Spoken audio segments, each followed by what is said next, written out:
नमस्कार। आज हम कक्षा 12 के प्रथम अध्याय मनोवैज्ञानिक गुणों में विभिन्नताओं से संबंधित दूसरे भाग पर चर्चा करने वाले हैं, जो कि केंद्रित होगा बुद्धि में व्यक्तिक भिन्नताएं एवं बुद्धि परीक्षण। पिछले भाग में हमने बुद्धि के सिद्धांतों को समझने का प्रयास किया था। तो शुरुआत करते हैं बुद्धि में व्यक्तिक भिन्नताएं और बुद्धि परीक्षण। हम अपने चारों तरफ नज़र डालें तो पाएंगे कि हमारे मित्रों, सहकर्मियों, परिवार के सदस्यों, रिश्तेदारों आदि का बौद्धिक स्तर अलग अलग है। यहाँ तक कि एक परिवार में पले बढ़े दो बच्चों के बौद्धिक स्तर में विभिन्नताएं देखने मिलती हैं।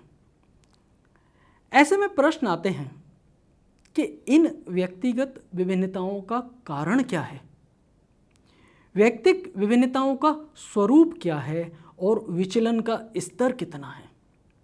बुद्धिमापन या बुद्धि परीक्षण के कौन से साधन हमारे पास उपलब्ध हैं जिनकी मदद से हम इन विभिन्नताओं का अध्ययन कर सकते हैं।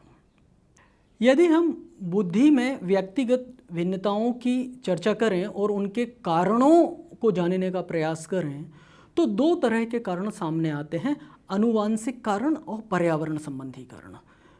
आनुवांशिक और पर्यावरण संबंधी कारणों में से क्या अधिक महत्वपूर्ण है, यह विवाद लंबे समय से चलता रहा है। आनुवांशिक विचारधारा वाले लोग मानते हैं कि आनुवांशिक कारण बुद्धि निर्धारित करते हैं, जबकि पर्यावरणविद ये मानते हैं, पर्यावरण पर विचार करने वाले व्यक्ति यह मानते हैं कि पर्यावरण संबंधी जो कारण होते हैं वह आपकी बुद्धि को निर्धारित करते हैं। यह विवाद लंबे समय से चलता रहा है और ये आगे भी चलता रहेगा। चलिए हम लोग चर्चा करते हैं आनुवांशिक संबंधी कारणों की। आनुवांशिक संबंधी निर्धारकों की चर्चा करने के लिए या उनको समझने के लिए जुड़वा बच्चों तथा गोद लिए गए दत्तक बच्चों के अध्ययन को आधार बनाया गया है। इनकी हम आगे बात करते हैं। साथ में पाले गए समरूप जुड़वा, जिनको हम आइडेंटिकल ट्विंस कहते हैं, समरूप जुड़वा बच्चों की बुद्धि 0.90 तक सहसंबंधित पाई गई है। यदि हम बात करें कि अलग अलग पर्यावरण में पाले गए समरूप जुड़वा आइडेंटिकल ट्विंस बच्चों की बात करें तो उनकी बुद्धि में 0.72 सहसंबंध पाया गया है। साथ में पाले गए सहोदर जुड़वा फ्रेटर्नल ट्विंस जो हैं उनकी बुद्धि में 0.60 सहसंबंधन पाया गया है। साथ में पाले गए भाई बहनों की बुद्धि 0.50 तक सहसंबंधित पाई गई है। अलग अलग पर्यावरण में पाले गए भाई बहनों की बुद्धि में सहसंबंधन 0.25 तक पाया गया है। तो इन आंकड़ों में हमने देखा कि जहाँ पर आइडेंटिकल ट्विंस में जेनेटिक मटेरियल, आनुवांशिक सामग्री लगभग एक जैसी है, वहाँ पर उनकी बुद्धि में सहसंबंधन 0.90 है। उनकी बुद्धि लगभग एक जैसी है। और जैसे जैसे जेनेटिक मटेरियल की समानता घटती गई, आइडेंटिकल ट्विंस से हम फ्रेटर्नल ट्विंस पे आए, फिर उसके बाद भाई बहन के स्तर पर आए और भाई बहन साथ में पाले गए या अलग अलग ढंग से पाले गए भाई बहनों के बुद्धि को जब हमने गणना किया तो यह 0.25 है। तो अधिक से कम की ओर यह संबंध हमें प्राप्त हुआ। तो यहाँ से हमें पर्यावरण संबंधी कारकों का इशारा मिलता है। इस पर्यावरण संबंधी कारकों को आगे अध्ययन किया गया गोद लिए गए बच्चों पर।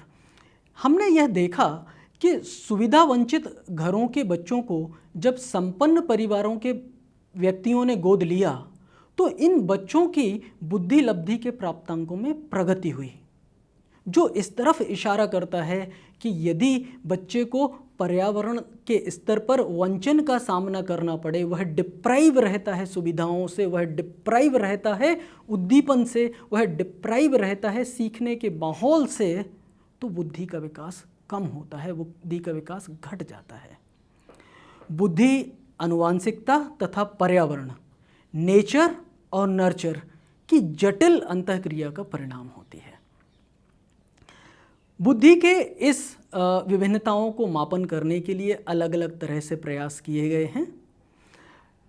1905 में पहली बार अल्फ्रेड बिने और साइमन ने मिलकर एक पहला मानकीकृत बुद्धि परीक्षण तैयार किया था। इस परीक्षण में उन्होंने मानसिक आयु की संकल्पना दी। मानसिक आयु के माप का अर्थ है कि किसी व्यक्ति का बौद्धिक विकास अपनी आयु वर्ग के अन्य व्यक्तियों की तुलना में कितना हुआ है। यदि मैं 5 साल का हूँ और मैं 5 साल के अपने बाकी के साथियों के जैसा व्यवहार करता हूँ तो मेरी मानसिक आयु 5 साल के बराबर है। यदि मैं 15 साल का हूँ और 15 साल के किशोरों की भांति मैं व्यवहार कर रहा हूँ, मेरी क्षमताएं 15 साल के अन्य बच्चों के समान हैं, तो मेरी मानसिक आयु 15 साल हुई। एक दूसरा संदर्भ कालानुक्रमिक आयु का है, जिसको क्रोनोलॉजिकल एज कहा जाता है। यह जन्म लेने के बाद से बीत चुकी अवधि के बराबर होती है।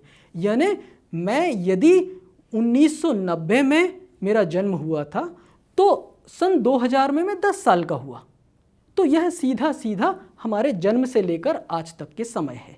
इसको हम संक्षेप रूप में CA बोलते हैं और मानसिक आयु को MA बोलते हैं।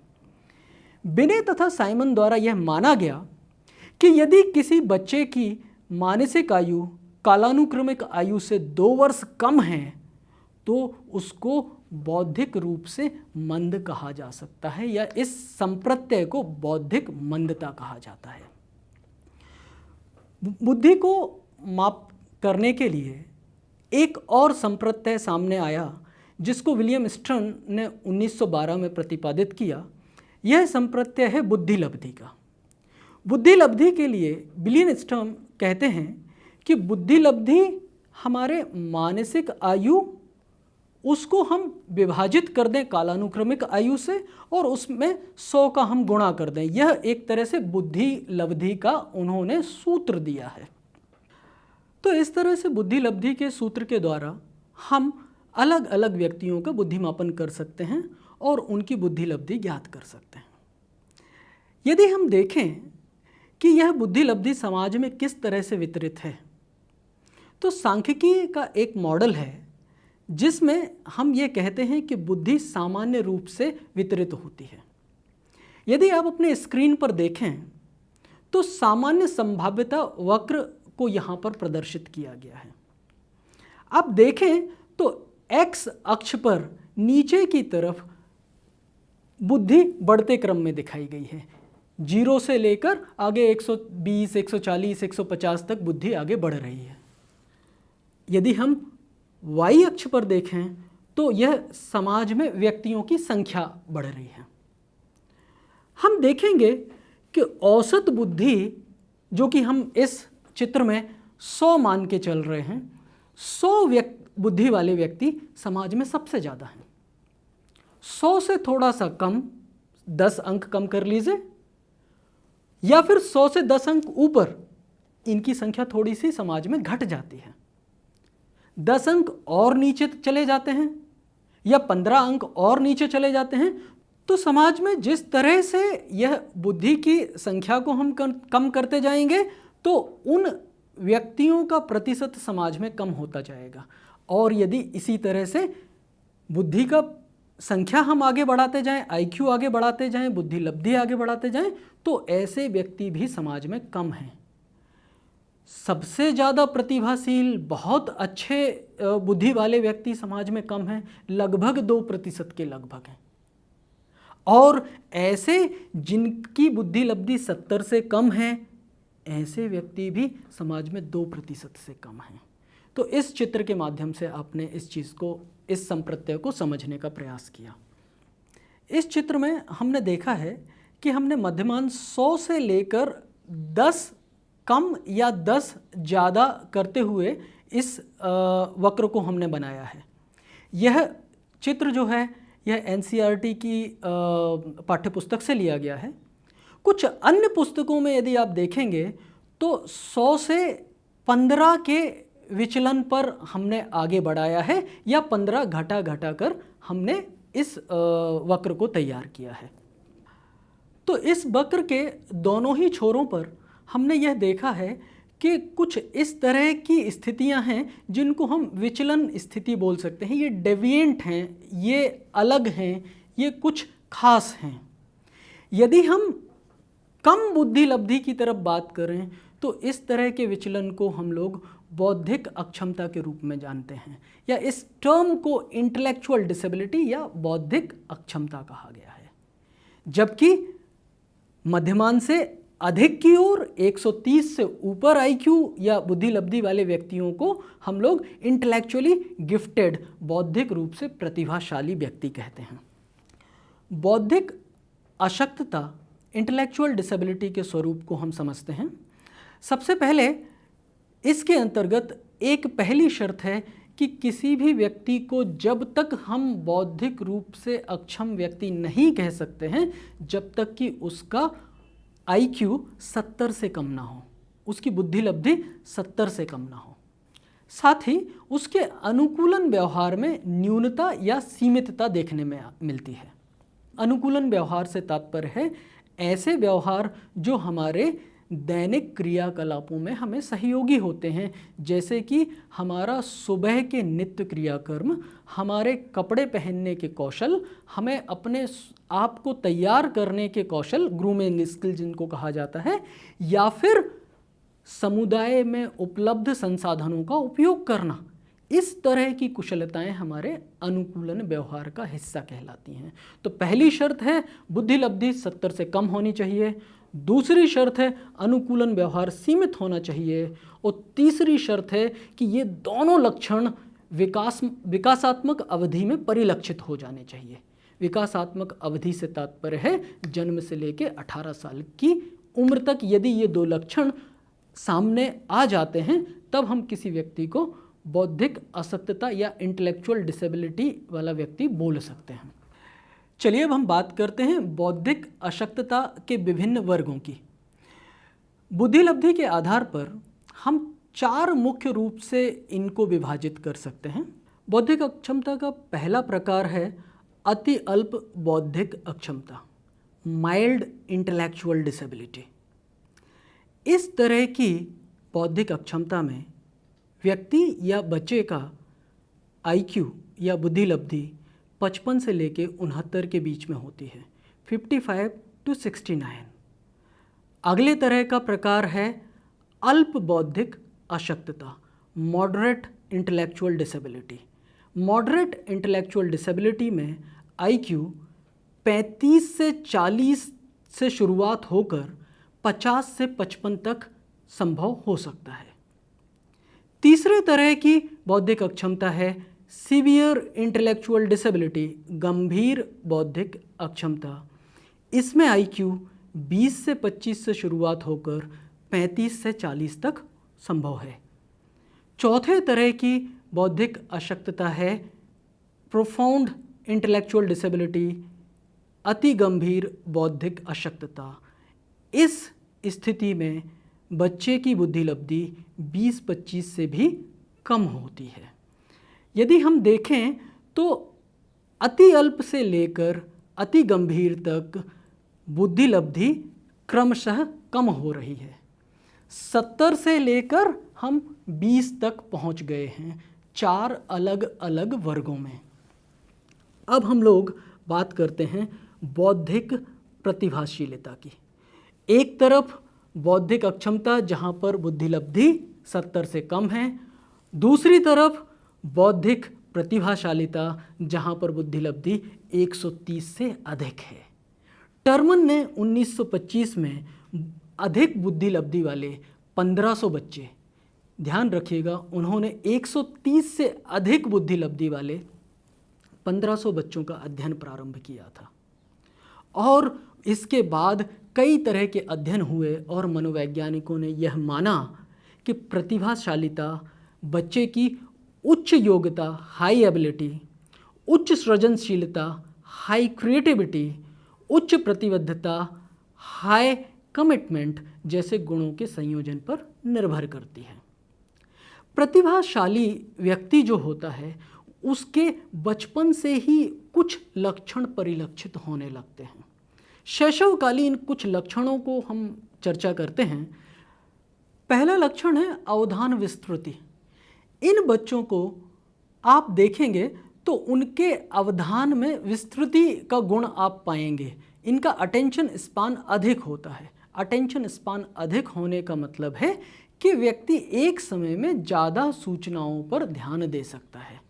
यदि हम स्क्रीन पर एक बार में 15 अंक प्रस्तुत करते हैं तो आप कितने अंकों को एक सेकंड देखकर याद रख पाएंगे? 3 अंक, 4 अंक या 5 अंक? जो व्यक्ति जितने ज़्यादा अंकों को याद रख पाएगा, हम ये बोलेंगे कि उसका अवधान की विस्तृति ज़्यादा है, उसका अटेंशन स्पान ज़्यादा है। तो इन बच्चों का अटेंशन स्पान बचपन से ही ज़्यादा दिखता है। दूसरे तरह की विशेषता इन बच्चों में दिखाई देती है कि इनकी प्रतिविज्ञान स्मृति अधिक होती है, अच्छी होती है, रिकॉग्निशन मेमोरी अच्छी होती है। एक किसी वस्तु को देखकर वह दोबारा बड़ी आसानी से पहचान पाते हैं। ऐसे बच्चे पर्यावरणीय परिवर्तनों के प्रति उच्च संवेदनशील होते हैं। वातावरण में होने वाले परिवर्तनों को वो भांप लेते हैं।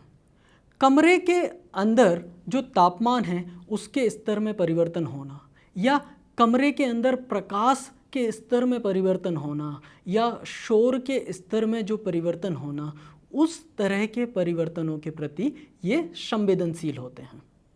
अगले तरह का लक्षण होता है भाषा कौशल इनका शीघ्र प्रकट होता है। आम बच्चों की तुलना में यह जल्दी पहला शब्द बोलना, या जल्दी से शब्दों को जोड़ना, या जल्दी से वाक्य बनाना सीख लेते हैं, वाक्यों को बोलना सीख लेते हैं। अगला लक्षण होता है इनका कक्षा में इनका अकादमिक निष्पादन उच्च स्तर का होता है। प्रतिभाशाली व्यक्ति को हम पहचाने कैसे? क्योंकि जब हम किसी से बात करते हैं तो वो यह कह सकता है कि मैं भी प्रतिभाशाली हूँ, या हम किसी अभिभावक से बात करें तो अभिभावक बोल सकता है कि मेरा बच्चा तो प्रतिभाशाली है, मेरा बच्चा तो गिफ्टेड है, बहुत इंटेलेक्चुअली हाई है। सही मायनों में हम किसे कहेंगे? क्या हम बुद्धि परीक्षण के द्वारा कह सकते हैं? तो वैज्ञानिक और मनोवैज्ञानिक ये कहते हैं कि सिर्फ बुद्धि परीक्षण के आधार पर नहीं बोलना चाहिए। बुद्धि परीक्षण एक स्रोत हो सकता है सूचना का। हमें अन्य स्रोतों की ओर भी ध्यान देना चाहिए, जैसे कि अध्यापक द्वारा दिए गए निर्णय, अध्यापक द्वारा किया गया प्रेक्षण। अब अध्यापक से भी हमें मत लेना चाहिए। विद्यालय के उपलब्धि अभिलेख जो हैं उनका भी हमें जांच करके उनकी तुलना करनी चाहिए।